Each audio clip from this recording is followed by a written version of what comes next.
News Radio, I'm Lisa Taylor. Storm surge warnings are in effect along the coast of Texas and Louisiana as Tropical Storm Beta draws near.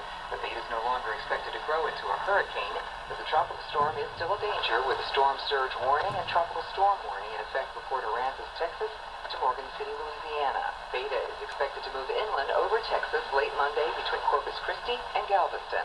Numerous ICE protesters are under arrest after a Times Square gathering got out of hand. Ashok Bala reports. A chaotic scene on Saturday afternoon as cops charged 86 people with disorderly conduct. What are you doing? What are you doing? 22 were arrested during a protest that went from Foley Square to the World Trade Center. Charges included disorderly conduct and resisting arrest. ICE is under investigation for claims that migrants had to undergo surgeries without consent. A Lyft passenger who was beaten by cops in Clayton County, Georgia, has been released from jail and is speaking out for the first time.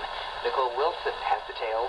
Roderick Walker was punched and pinned to the ground after officers pulled over the vehicle he was riding in. I just want to let y'all know that I was scared and I fear for my life. Apparently the tail light on the Lyft ride wasn't working. Walker was a front seat passenger, but cops say he wasn't wearing a seatbelt, so they asked him for ID.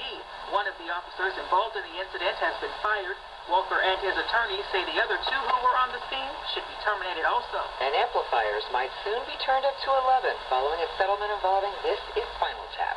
The Hollywood Reporter says the 1984 mockumentary's creators achieved a legal settlement Friday over the film's merchandising income and music sales. Harry Shearer sued Vivendi and its Studio Canal division, claiming the defendants committed Hollywood accounting sins and bungled trademark rights.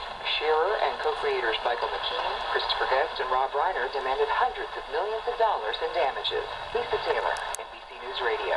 I'm Mike Tippin, Focal.com. A brush fire that was sparked by a truck fire Thursday just outside of Palm Springs is now burning across more than 6,000 acres. The Riverside County Fire Department said the snow fire is just 15% contained. CAL FIRE says evacuation orders have been lifted in the town of Snow Creek, northwest of Palm Springs, but fire commanders worry that 20 to 30 mile per hour winds could push the flames northeast toward the Windy Point community just off Highway 111. No one has been hurt so far, and no buildings have been lost. President Trump says Oracle and Walmart will give $5 billion to educate Americans on the real history of the U.S.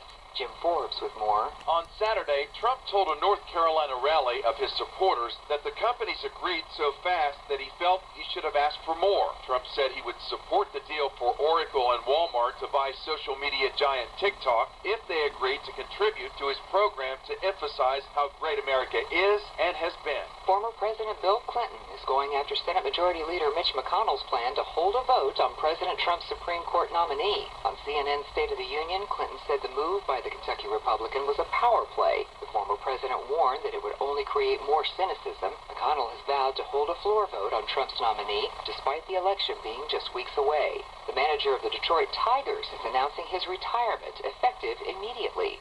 Matt Mattinson with details.